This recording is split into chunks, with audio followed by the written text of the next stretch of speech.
We'll get started. So welcome everyone. We are on session 80. By God's grace and by the grace of all our gurus, we are able to go up to so much. So we'll get started. Om.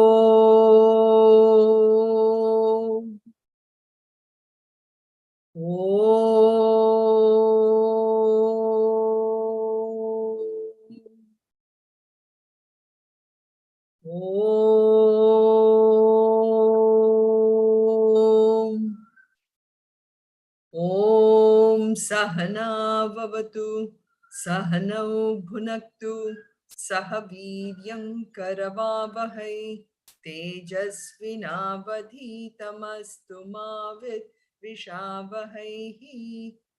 Om Shanti Shanti Shanti.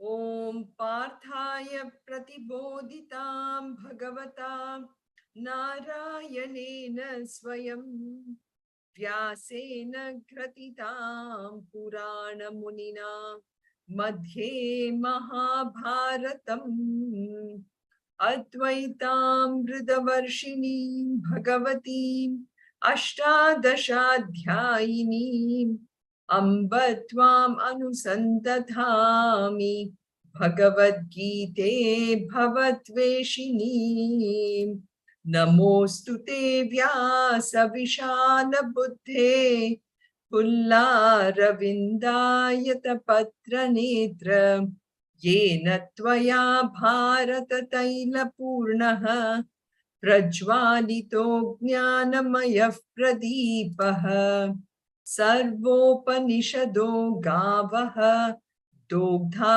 Gopalanandanaha Partho Vatsasudhir Bhokta Dugdam Gitamritam Mahat Vasude Vasutam Devam Kamsa Chanura Mardanam Devaki Paramanandam Krishnam Vande Jagadgurum Sarvadharman Parityajya Mamekam Sharanam Vraja Aham Tva Sarva Papebhyaha Mokshayishyami Ma Shuchaha. So we are seeing the 5th chapter, and we are now at a stage where we have seen how a true karma yogi performs hers or his actions.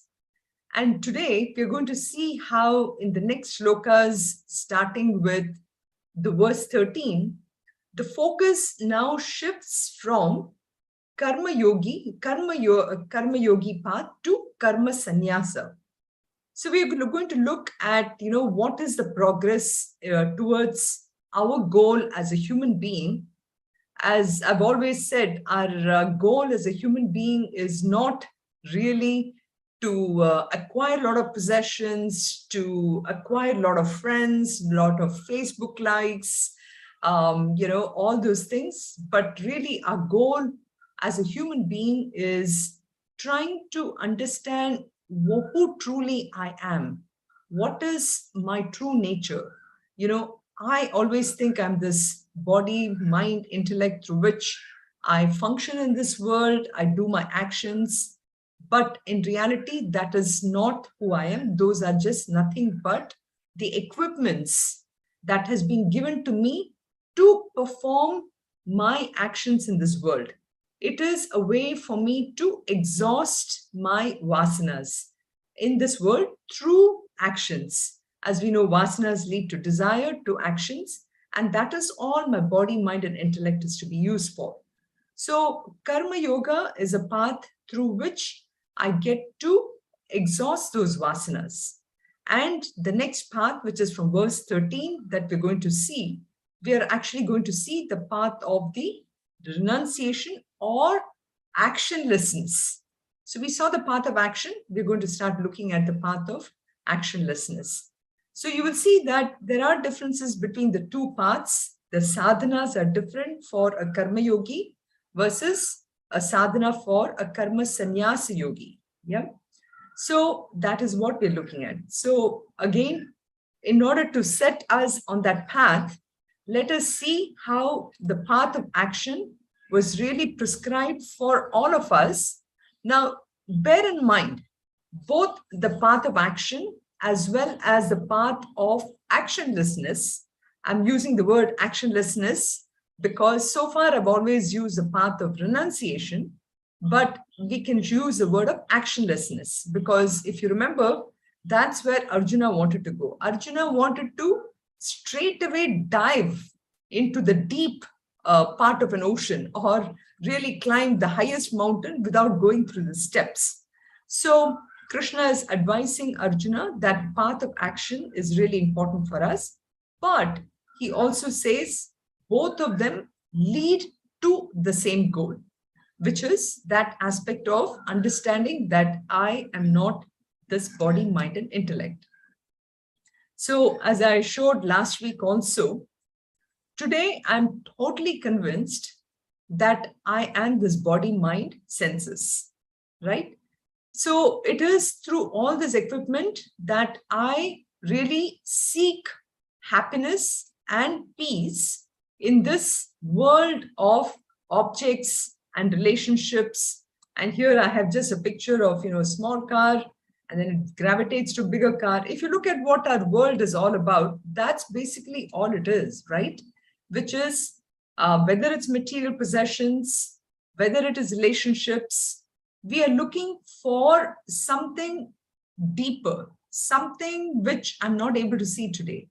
And as we grow older or as we change from one day to another, I'm not the same person. So that new person in me is looking for new ways of looking for that joy and happiness. So this is how I always look at this whole world of objects, emotions, and thoughts. So what is the problem, we may ask?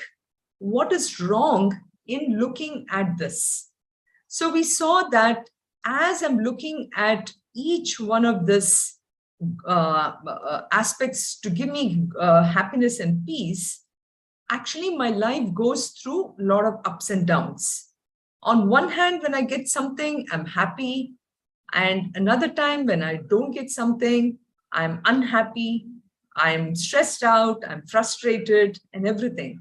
So we think that our life should always be up here, but we forget or we mistake what is happiness to be actually this joy or that fleeting thing that we get. But our Shastras are reminding us that is really not what happiness is. Happiness is this state of mind, which is, I'm putting this as a neutral here because, as you know, I'm showing this in a form of a very logical way. So happiness or that state of who I am, that Sat, Chit, Ananda, that is actually independent of that quick happiness that I get when I find something, or also that stress or frustration that I go through. These are the temporary aspects. The one which is my state of mind, that is the permanent state. That permanent state is what I want to look at. But unfortunately, because of the fact that in the world, I'm seeking the peace and joy in those objects, which leads me to either happiness or frustration, I get so bogged down by that I'm unable to see this line which I'm showing here, which is my true state of perfection. That's who I am. So then what happens is our life is like this samsar. Samsar is our life where I continuously, first, I have these desires. And in this state of desires, I find that I continuously go through an enjoyment and suffering, which I showed in the graph before, which these desires lead to the action, which leads me to this enjoyment and suffering. And what happens? interestingly, the samsara cycle, this desire then leads to the action, which then I enjoy these results, right? From, even if it is simple thing as I get my first promotion, I really worked very hard for it.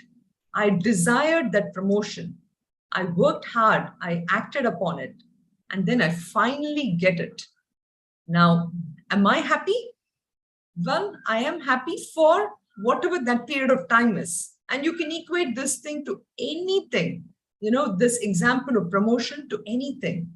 Think about it. You can even write for yourself all the things that made you happy. And also, along with that, try to analyze how long did that happiness last. And once you see that, you find that that happiness did not really last for long, because our life is so full of desires. Now, how did those desires really come from? It is because the desire which led to the action, which led to the result, that actually led to something called as vasanas. It's like I've given this example before also, like in the computer, when I access a certain website, let's say it is Amazon, okay?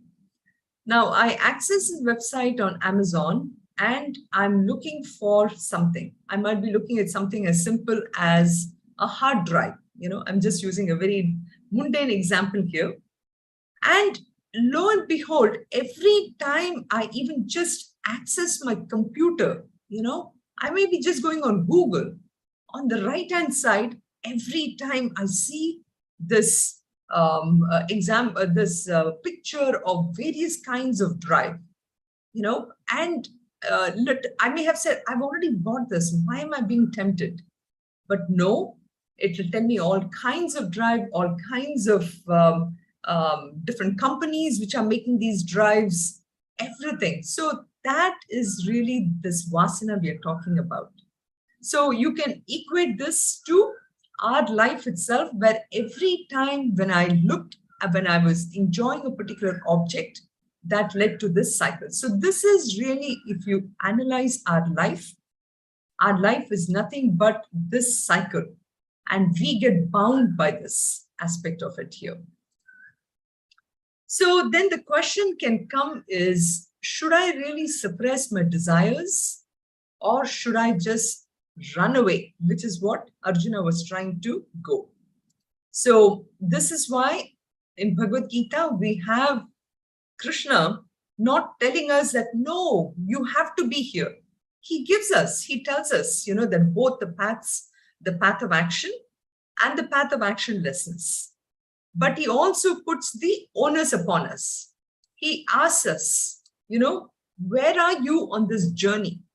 Are you really ready to give up everything and run?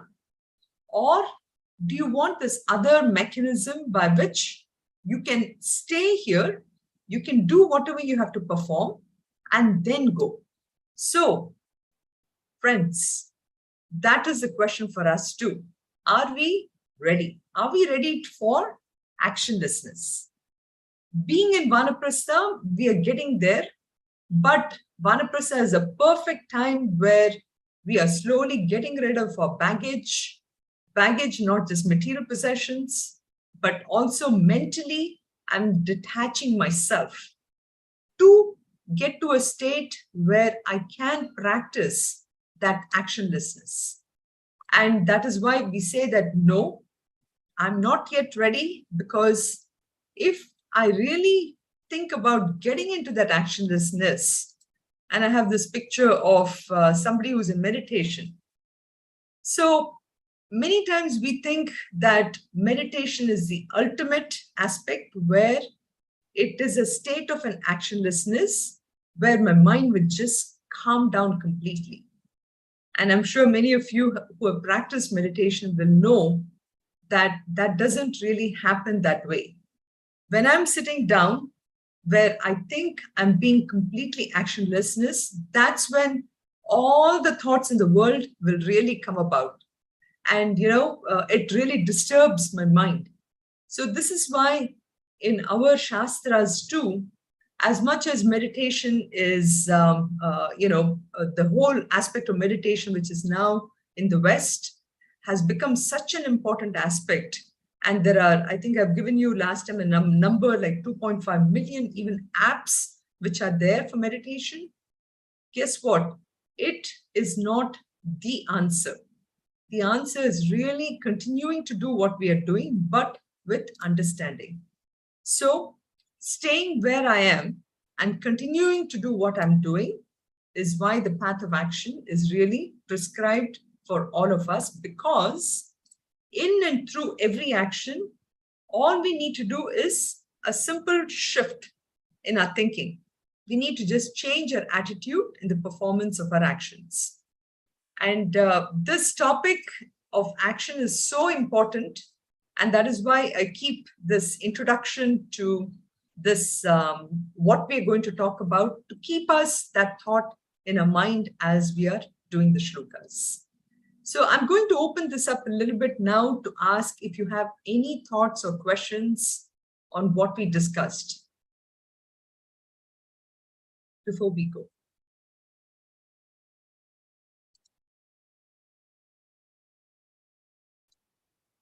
I know, Geeta, you always have some questions. So what do you think? I'm fine. I'm understanding. Okay. As to why, whatever we are doing is the right thing, So the path of action, because I know in our study group too, many times you would ask, when do I stop, right? What is the time when I can just stop and say, I've done enough? So for that too, many times the thought is, even as I'm performing my action, how can I convert something which is a tamasic action to a rajasic action to a sattvic action? I can still do all my action. I can still do everything that I'm doing. I can still be, a CEO of a company and everything, but I change my attitude to from what is in it for me, which is how, a standard, say, a tamasic person would look at it, to the next level of what is it that whatever I do will be beneficial for the whole community. And ultimately to the point that, I just do it. I don't really worry about what is going to happen. So this is where Guruji beautifully gives that bridge. I just become an instrument. I become a karana, from being a doer, I become an instrument. So being an instrument, I just do what I need to do to make the world a better place. So that's the progression in Karma Yoga, which we saw. Sanyasastu mahabaho dukkham aptumayogataha yoga yukto munid brahma nachirenadi gacchati. So Krishna is reminding Arjuna. And then he's saying that try to get slowly from a doer indicating somebody with the aham bhava, that I did it. Get to the level of akatritva bhava. Get it to a non-doer. So yoga yukta vishuddhatma, we saw this shlokam. And then when we get to that level, we get to a point where I recognize that even though I have my body, my intellect, my eyes, my ears and everything, I can say that it is only the instruments of seeing, instruments of hearing, instruments of touching. They are interacting with the world of objects, but I am different from that. I'm just a witness principle. That is where 8 and 9, we saw these shlokas. Then we came to shloka number 10, where we saw that how this person who starts to disengage herself or himself starts to recognize that the whole world is actually nothing but that Brahman in the form of Ishvara, that it is that Ishvara. So every person, every action I do is only for that Ishvara. in and through every action. So that's what we saw in shloka number 10, which is Brahmanyadhaya karmani sangam tyaktva karoti yaha lipyate nasa papena padmapatra vivam vasa. So we saw that person just gives up all the actions. Tyaktva, is giving up that attachment to the action. Sangam means attachment. Tyaktva means renouncing. Such a karoti yaha referring to that person who is completely giving up attachment to his actions or her actions. Okay, and basically surrenders his actions to Ishvara, who is nothing but the Saguna form of Brahman. To such a person, it says papena, papa, so no sins. But here, sins doesn't refer just to the way we look at it, but the person automatically does things in a very dharmic way. So lipyate nasa papena. So that person at the level first, a person who is extremely very adharmic starts to become more dharmic. And such a person, it doesn't matter whether the person is doing tamasic activity, rajasic, or sattvic activity, nothing touches the person. That means the person is not affected by whether it's praise or whether it is by any censure either. Just like we say Padma Patra Mivam Basa. So that's where we saw the example of a lotus leaf in murky waters. So, we look at the world and we say, oh my God, there is so much of politics. There is so much of, people are so dishonest. How do you live in this world? Again, we are talking about path of action, right? So a person who can live in the world, even when everything is not going right, and still not get affected by it, is like the drop of water on the lotus leaf. A drop of water, when it falls in the lotus leaf, automatically just falls away. It doesn't even stick to the lotus leaf. So too, a person who lives in this world with all the problems, for such a person, nothing affects. The person continues to do what she or he has to do, because the person has come into this world to exhaust hers or his vasanas in the form of desires, in the form of actions. So the person just continues to recognize, this is my prarabdha. My prarabdha is I needed to take a certain role and I need to do this. I just continue to focus on my role. And focusing on the role is the being an instrument of doing an action. So if you look at each one of us, even in this time here, some of us are working in a company, some of us are helping people enjoy BAMF and everything. In and through everything, I look at it as this is my role. How can I do my role to the best of my ability? And ultimately what happens, I really don't worry about it, because that is, again, Ishvara. Whatever Ishvara is giving me as a prasad, from that, I take it, I learn from it, and I just, whatever praise comes or anything, I just wipe it off my shoulder and I continue to my next role. So that's the beauty what the shloka is saying. This shloka is important from that Padma Patra Vivam Basa. Literally sometimes we have to take a picture of this lotus and put it in a fridge or whatever, to say that, today I will do what I have to do. I won't worry about what is going to come to me. I will learn from it. When I go to sleep, I'm totally, happy. So that's the shloka what we saw here. So such a person is not tainted by sin, indicating no papa, no this. So this is where we left off last time. We said, let's look at attachment. We saw the attachment can be at 4 different levels. It can be starting with the results to action. This is like this is how the world functions, right? In the world, we look at what is in it for me. Everything that I do, this is a normal person does this way, right? Such a person is always looking for what is the reward I can get for a particular action. The next level of progress, as far as attachment is concerned, is, I'm not going to worry about what I'm going to get for my action, but I just worry about the fact that, that I'm attached to how I'm doing it. So here too, the person is expecting something out of it, okay? But the person is worried about, how the person will do it, not about the result, how did this one, but just about the fact that the I-ness is there.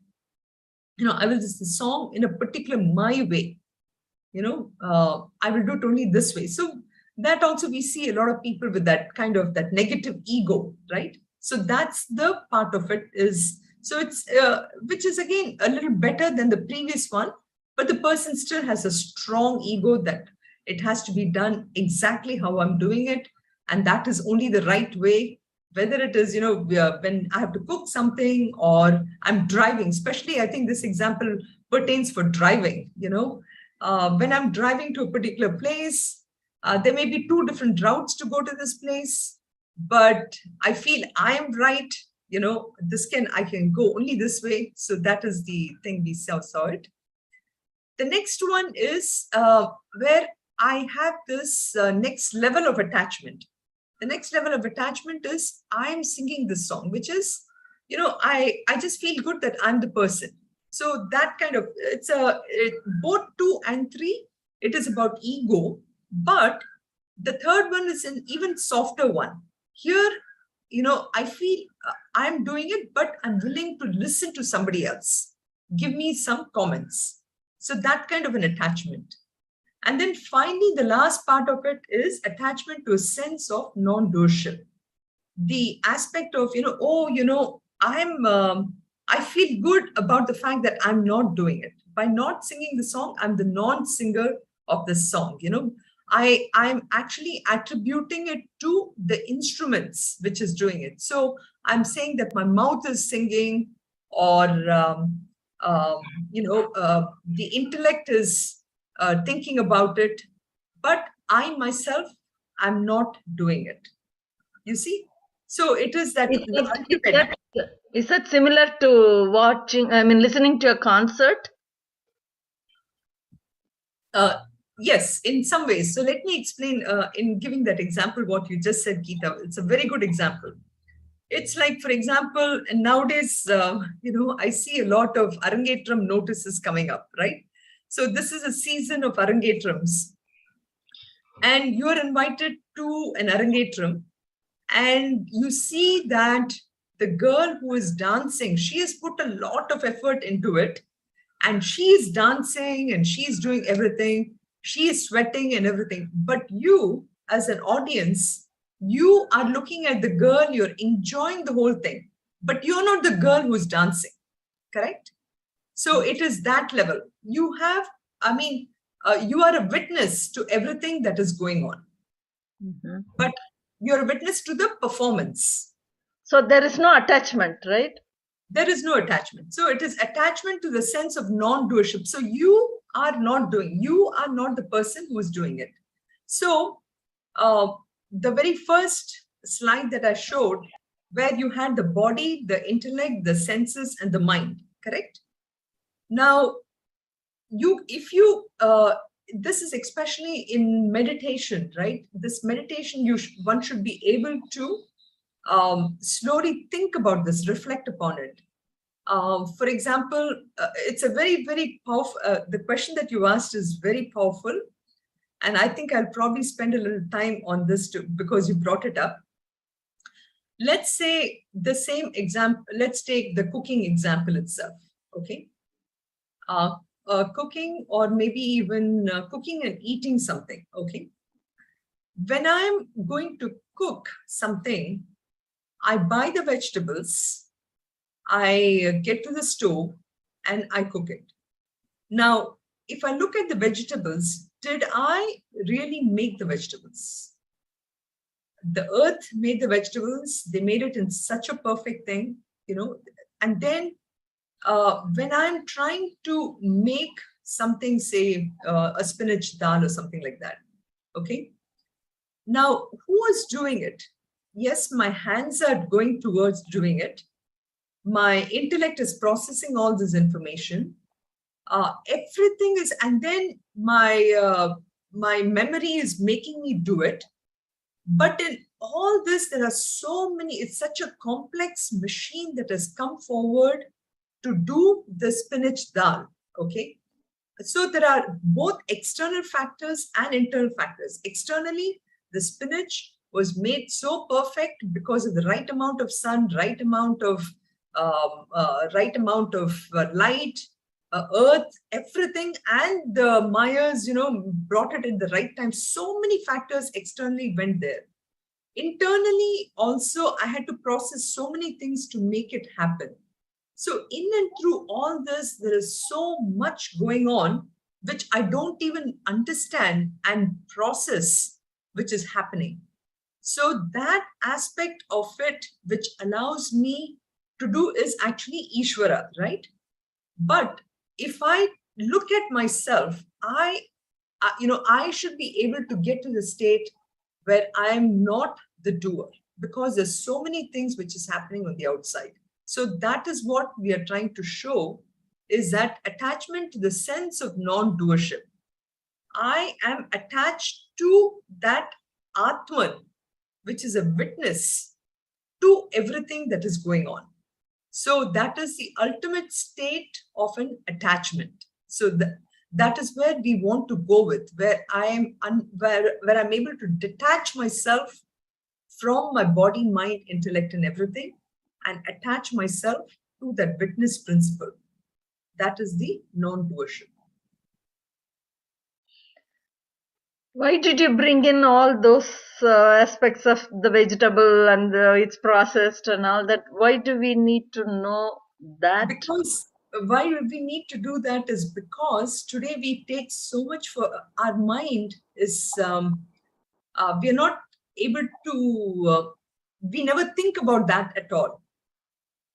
Okay, we never ever think about all that aspect. We take it so much for granted because we are always in this state. We are either in the state of number one, or we are in the state of number two, or we're in the state of number three. We are constantly only in this area. We have no gratitude, if you will, towards everything that is happening outside. And So, yeah, go ahead, Meena. I'm sorry to interrupt. So are you trying to say we cannot take any credit for the finished product? In your example, the dal spinach. So if it comes out really good, so the credit is not just the person who's doing it, because there are different factors involved in it. That's what you're trying to say. Is that correct? 100%. Exactly. Okay. Exactly. Now, by knowing all the different factors, what do we achieve? What do we, knowing or not knowing all the factors, what is the difference, I'm asking? Correct. So, nothing you are doing, right? Yeah, go ahead, Meena. It's nothing that we are doing. Everything is Ishvara's thing. That's what you're trying to say? That is right. And by doing that, to answer Geeta's question, what it is doing for me is it makes my mind calmer. If you look at it,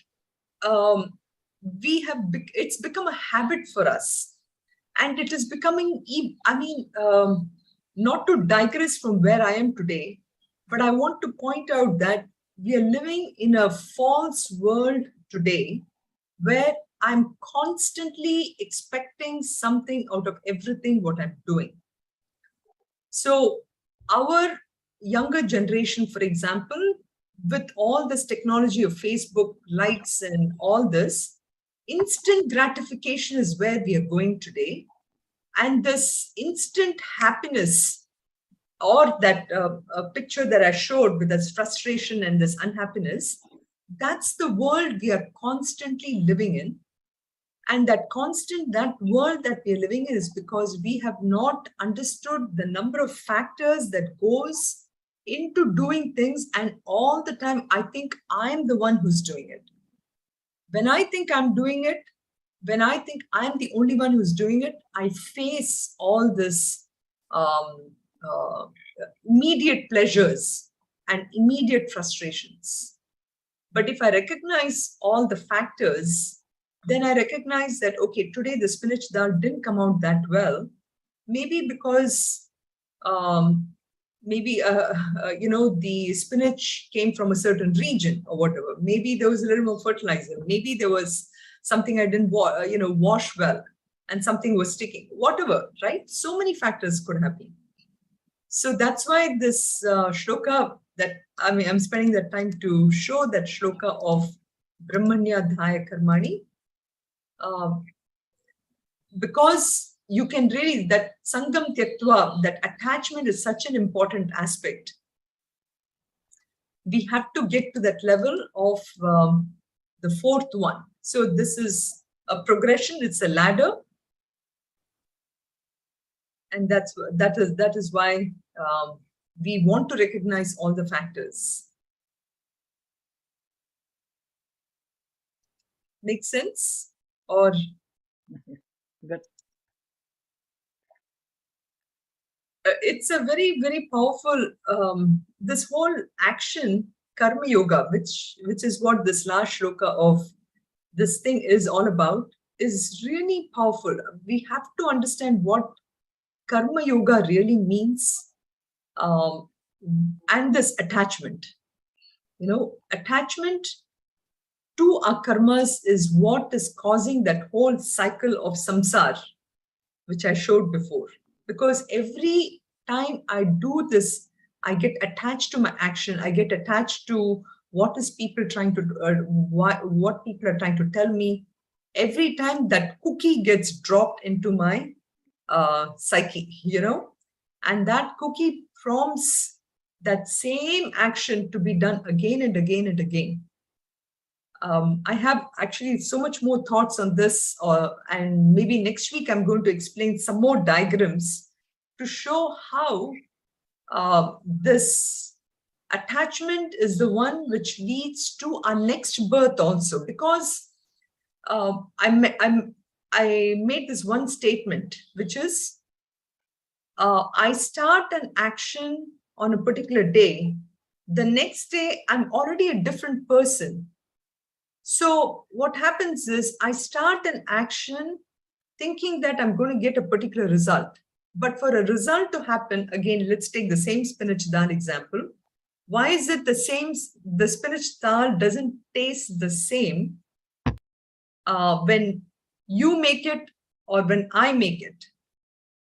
Because of all these factors, but also because of the fact that the result of a good dal will be dependent upon time as a factor.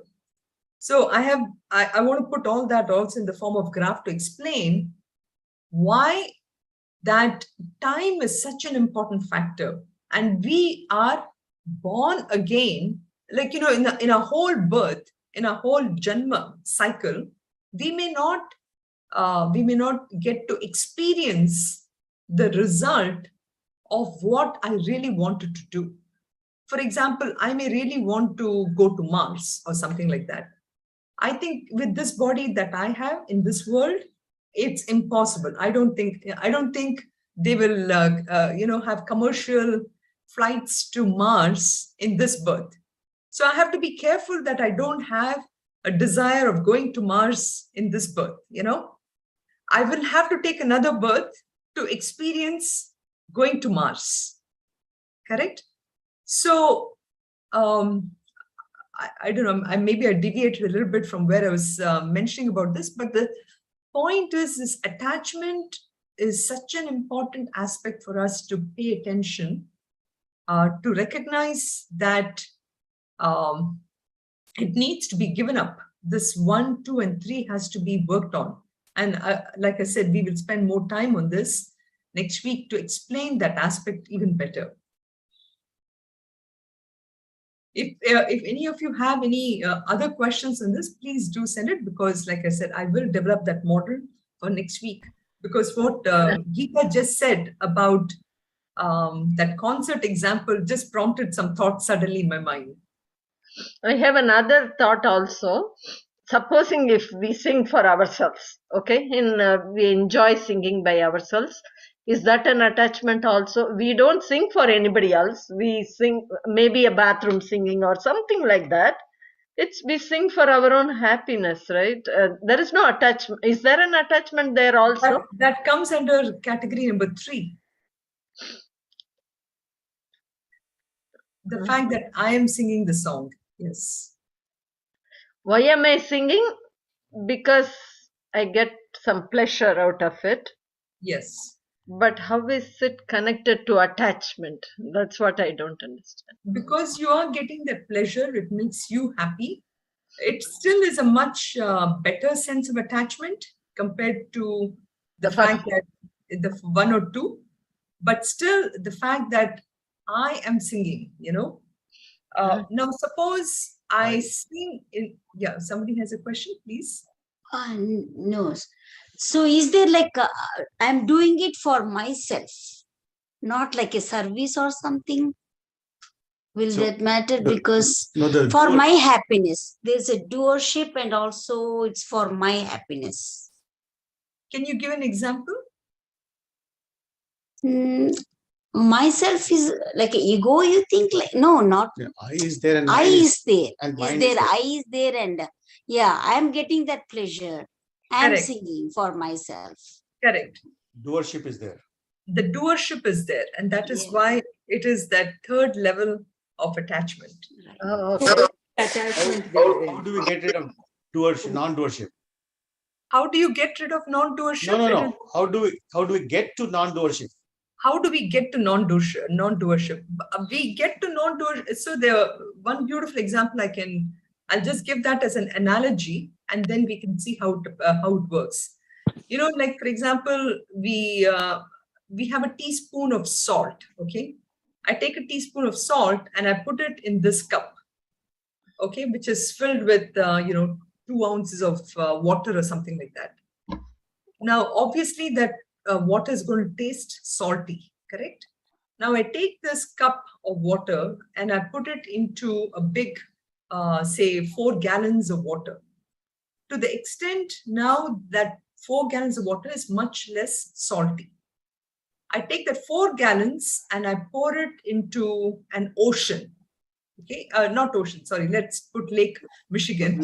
Lake Michigan is, right, Lake Michigan is, non-salty water, right?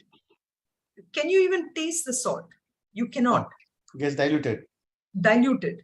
So too, that doership, when I do it for myself, then I feel that doership is very much there. Slowly, when I do it for my family and everything, then my doership to that extent becomes much less. And that's the example of this cup, which is the 4 or 5 people who are surrounding me. So So that service can be extended to community service, like yajna. Exactly. Now, more you do, the more you get into non-doership. Correct. Exactly. So now one may say, does that mean that I should always be then like Mahatma Gandhi, where I always live in an ashram with 60 people? Because that's what he did, right? He actually practiced being a non-doer by being in ashram with so many people, anything and everything was doing. But even that was only an experiment. In the sense, that is a sadhana, or when you live with a lot of people and practice that, okay? Now, you don't have to necessarily live with always 100 people in order to practice this. You can even live within yourself, even in your own home, and practice this non-doership by seeing how your mind is reacting. When you see certain news, for example, what kind of thing comes to your mind? Does the thing come about as saying that, oh, this section of people is bad, or that section of people is bad, or this person is bad. Instead of looking at the person, like sometimes, we look at somebody and say, how can this person be so evil or whatever? Instead, if I can say that evilness, that person is still a good person, or that person is a person, the evilness is only his prarabdha or his thing. So point is, this doership or non-doership is not outside, it is in the mind. In my mind, I have to change my thinking from being a doer to a non-doer. For that, I need first to do this karmas outside. I have to have that kind of an ashram mentality. I have to continuously go out, practice that and everything. And then I come back, and when I meditate, how is my mind? Is my mind very clear? So that is the test. The test is, when I'm sitting for meditation, do I bring some thoughts of, let's just assume, this is just an example, I'm part of a Bharatiya temple, I go to Bharatiya temple, I'm going to cook food for 400 people, and, I have been assigned this job of cutting vegetables or whatever. And some people come and tell me, hey, cut this fast, or you're not cutting it well, or, whatever kind of thing. And my mind is very calm. I just accept everything, or, nothing happens at that moment, you do it, but you come home and you sit for meditation. Does the thought of that person saying something to you, did that affect you? That means my doership is still strong. Right. If it bothers, then it's still there. Exactly. The only other way you can get rid of that is whatever action you do, inside house or outside, doesn't matter. Just Krishna Arpanam. Correct. Exactly. Complete in total mind. Sometimes we may say Krishna Arpanam, but what is the effect on my mind? Right. That effect of the mind is the true test. It's a litmus test of whether my action outside or inside was really with the Krishna Arpanam buddhi, Right. For example, if someone comments, and then at that point, if we can develop attitude or our thinking to the level that, okay, that is his opinion, I did my best, and leave at that point. Exactly. I did it. Even at that point, maybe it was Krishna who was coming and telling me. It was not that person. Yeah. To that extent, I have to constantly keep reminding myself. It's a very, very powerful technique, and I really feel this 4 levels of attachment needs to be understood so well. Like I said, in this day and age where Facebook likes and everything is becoming so very important for a younger generation, which leads to so much amount of complexes, inferiority complexes and everything. This is a very beautiful shloka from that point. I mean, again, it's taking it a very high level, but needs to be thought about. So having said this, now the shloka 11 really talks about how a karma yogi offers his actions to Ishvara. And I think we already have talked about it, which is basically he offers it as a complete witness principle. Like even when I go to Bharatiya temple, it's only my hands which is acting, but I am just a witness to the action that I'm doing. That is how in this next shloka, he gives this example. So basically, I just have this, to show that it is nothing but the, like I said, so this example is, I'm giving this as a CFO working in a company versus a CFO working for himself or herself. So in this, we find that, in the first one, the person thinks that at the end of the day, I'm only working for the company and I do whatever I need to do and then I go back. But if I think that I'm working in this company for myself, and the minute I say that I'm doing it for myself, immediately I will find shortcuts on what can I do here, what can I do there, maybe, and I use the word again CFO here, because you come in contact with money, right? And money is such a temptation. So the idea is a karma yogi really treats everything, all this mind, body, intellect, like how I'm having this computer and iPad and everything, just as an instrument. So when I have that kind of an attitude, then automatically I think I'm able to offer this totally to Krishna. So that's the thing that he says here, where that iPad and this and everything is replaced by your mind, your hands, your intellect. And that is what he says here, kayena, through your body, through your mind, manasa, through the intellect. When I offer, and even my senses, I just offer that. Such a person completely gives up the attachment. So again, to your point, Vijay, is you give up that doership. And when you do that, what happens is automatically the mind gets purified. Sangam tyaktva, again, the word sangam is coming here, attachment. Tyaktva, giving up. Atma here refers to the mind. Atma doesn't refer to the consciousness. Atma refers to the mind. Such a mind becomes pure. And when the mind becomes pure, automatically actionlessness becomes possible. So here, last time we talked about kevalaihi doesn't mean that only by the senses. Here, kevala basically means giving up any sense of attachment, any sense of possessiveness. And here, abandoning sangam tyaktva atma shuddhaye, abandoning attachment and attaining the purity of mind.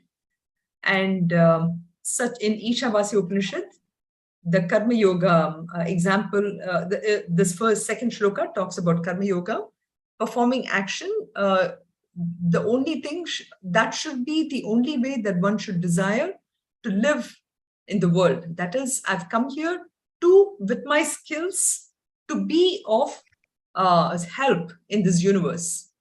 And if I do this, then action will never cling to a man. So action, again, referring to the vasanas and desires, all that is connected. And as a simple shloka, we saw last time, the shloka of kayena vacha manasendriya yaiva buddhyatmanava prakrite svabhavat karomi yadyat sakalam parasmai narayana yeti samarpayami. Such a beautiful shloka which embodies the spirit, what is mentioned in this shloka from Bhagavad Gita. So then shloka number 12, which is the last of this thing, which tells you that when such a person practices this, that person reaches the final goal. Whereas a person who does not practice this, such a person will be in the world itself. And that is what we saw, yukta karma phalam tyaktva shantim apnoti naishtikim ayuktaha kamakarena phale sakto nibhadyate. So a person who is completely understood this knowledge, such a person automatically goes to peace. If you remember last week, I had mentioned about how Bhagavad Gita is a perfect text for us to attain that peace and happiness for a long time. Basically infinite peace, infinite happiness. Such a person that can be obtained only that everlasting peace. Shantin is obtained only when such a person knows this knowledge. Whereas a person who does not know this knowledge, one who is not established because of the desires and because of attachment to the results of action, such a person gets bound. It's like ropes, such a person is completely tied to this world, and such a person is part of that samsara. And that's why I had all those slides in the beginning to show how we get bound in the samsara, we get reincarnated. And next week, maybe I'll share one beautiful poem by one person called Andy Weir. And this person has written a very small story called The Egg, and next week I'll show you how in this particular poem he has brought some of this aspects of getting bound and how the world is nothing but an egg, something like that. So I'll share that next week. So this now then brings us to Karma Sannyas. Karma Yoga has been completely covered. And next week, when we start, we'll be starting with just some slides on some more aspects of this Karma Yoga action and everything. And like I said, if you have any questions, we will do that. But the shloka number 13, we will start to see about how really the Karma Sannyas, what is Karma Sannyas? What is the kind of sadhanas that are part of Karma Sannyas? So that is the thing we will see next week, but we will chant the shloka because, again, another very beautiful shloka with, I had prepared some examples of, what is a fortress and how is this fortress connected to a body. And, but we'll chant the shloka today at least. Sarva karmani manasa, sarva karmani manasa, sanyasyaste sukham vashi, sanyasyaste sukham vashi, navadvare pure dehi, navadvare pure dehi, naiva kurvanna karayan, naiva kurvanna karayan, sarva karmani manasa, sanyasyaste sukham vashi, navadvare pure dehi, naiva kurvanna karayan. So basically, he's comparing our body to a fortress. So just like a fortress which has, the king, basically, what is a fortress? A fortress is the one which is on the outskirts of a kingdom. And this fortress is a place which is installed in a kingdom in those days because it provides security. And the fortress has a lot of these holes, and it is through these holes that the army general would be looking out to see if, who's coming and, if there's any danger. But then when night falls, the same army general, the king, they all go to sleep.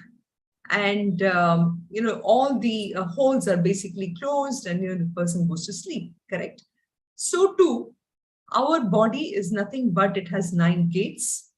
And in this example, he shows how, the 9 gates are used only for performing the action, but in and through how the king is not, the person who is in this body of 9 gates neither acts nor causes anyone to act. That person remains totally untouched with everything that is happening. So very beautiful example and analogy. And you can see how in this 5th chapter, how this lotus example and 1 or 2 before also, all these things helps us to really understand who we are. That is where the 5th chapter is so very important. It's making the transition from who I thought I was to who I am actually. And all this can happen only through knowledge. So many times we think meditation will take us there. If I just sit and meditate, I will reach enlightenment. But as Mami used to always joke, in those days, Kmart used to have the blue light special, right? We used to think we'll see this blue light indicating that I'm enlightened. But Bhagavad Gita is a very, very logical text. It really allows us to show who we are through the knowledge and the logic and the explanations. So with that, we will, there's a couple more examples that I have. We'll do that next week. Sarve bhavantu sukhinaha, sarve santu niramayaha, sarve bhadrani pashyantu, ma kasyid dukkha bhag bhavet. Om shanti shanti shanti.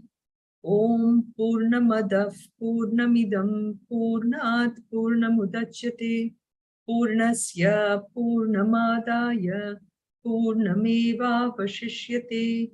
Om Shanti Shanti Shanti. Harihi Om Shri Gurubhyo Namaha. Harihi Om. Thank you, Sunitha. Thank You're you. welcome. Hari Thank Om. you. Thank you. Hari Om. Hari Om. Thank Hari you, Om. Hari Thank Om. you, Hari Om. Thank you. Om. Hari Om. Hari Om. See you. Goodbye. Hari Om, Sunitha ji. Thank you. Good Goodbye.